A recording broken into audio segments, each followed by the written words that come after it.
আমার কিছুই হলো না। হয় কিন্তু অনুভব হয় হলো না। এ জগতে খেলে পড়ে পেট ভরে, আর ওই জগতে খেলে পড়ে ক্ষুধা বাড়ে, আরো ক্ষুধা, আরো ক্ষুধা। যদি কোটি আঁখি হয়, যদি হয় কোটি আঁখি, তবে কৃষ্ণ রূপ দেখি।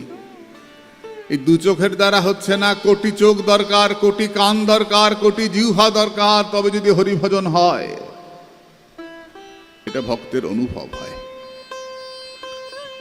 নবদ্বীপ দণ্ডবাণী তলায় ছিলেন শ্রীপাদ হরিজীবন দাস বাবাজি মহারাজ। তাকে জিজ্ঞেস করেছিলাম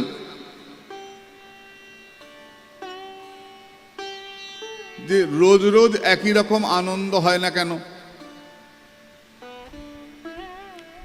হরিজীবন বাবা আমাকে বলেছিলেন, রোজ যদি তোমার দর্শন হয়, আনন্দ হয়, তাহলে তোমার অহংকার বেড়ে যাবে। আমি তো বসলেই দেখতে পাই,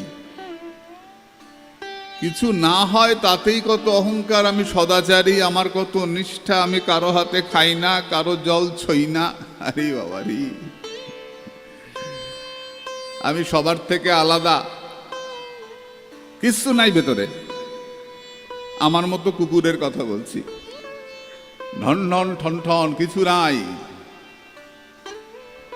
তাতেই সব থেকে বড় আসনে বসতে চাই, সব থেকে বড় জায়গা নেব, সব থেকে বেশি ভালো খাবো, সব থেকে ভালো থাকবো। শুধু সুযোগ সন্ধান। সাধকের অহংকার বেড়ে যায়, এর থেকে অনর্থ আসে, তার নাম ভক্তুত্থ অনর্থ। ভক্তি থেকে উত্থিত বাধা বা কৃত অভিমানিত্ব। আমি ভজন করছি, একটা অভিমান আসে। আমি 1 লক্ষ নাম করি রোজ, আমি 2 লক্ষ করি, এটা অহংকার আসে। ভক্তি মহারানী রোজ আমাদের অনুভব দেন না। কোনোদিন হবে আনন্দ, খুব আনন্দ, কোনোদিন মন বসে না। যেদিন মন বসে না, সেদিন মনটা খারাপ থাকে। আজকে কিছুই হয় নাই রে, বসছিলাম বটে, মনটা এত চঞ্চল। সংসারে অনেক ঝামেলা থাকে আমাদের, আজকে মনটা এত চঞ্চল ছিল, আসনে বসতেই পারি নাই। যদি বা বসেছি, ওই নিয়ম রক্ষা হয়েছে। বলে আনন্দ কখন আসবে? প্রভুপাদ কানুপ্রিয় গোস্বামী বলেছেন,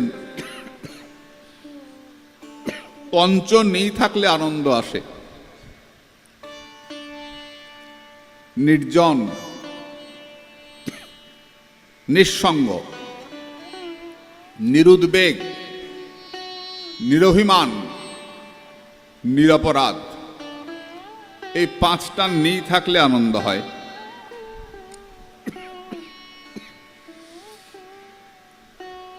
নিঃসঙ্গ,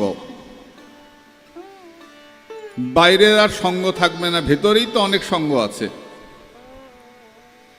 দেখবে সাধনে বসলে বাজে চিন্তাগুলো আগে এসে যায়, ওদের ডাকতে হয় না, আইসা পড়ে। কেমনে কেমনে আইসা পড়ে, ডাকি না, বলি না, নিমন্ত্রণ দেই না, এই বাজে কথাগুলো, বাজে চিন্তাগুলো আগে আসে।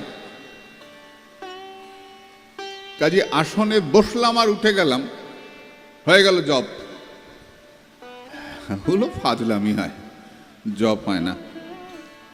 বিবেকানন্দ বলেছেন অন্তত 3 ঘন্টা আসনে বসবে। দুর্গাপ্রসন্ন পরমহংসদেব বলেছেন অন্তত 1 ঘন্টা তো বসিস। বসলাম আর উঠলাম, আসন কামড়ায়, মেরুদণ্ড সোজাই হয় না, বেঁকা হয়ে, তেড়া হয়ে, হেলান দিয়ে, একটু হেলান দিতে পারলে আরো ভালো, ঘুম আসলে আরো ভালো।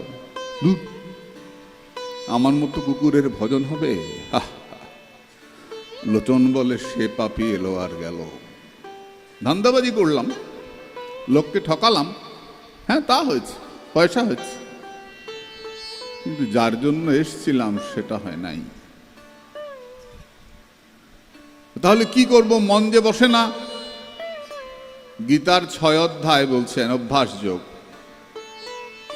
বলছেন মন বসে না বসুক, তুমি যেন বসা থেকে ওঠো না, তুমি বসে থাকবে। মন যেখানে যাচ্ছে যাক।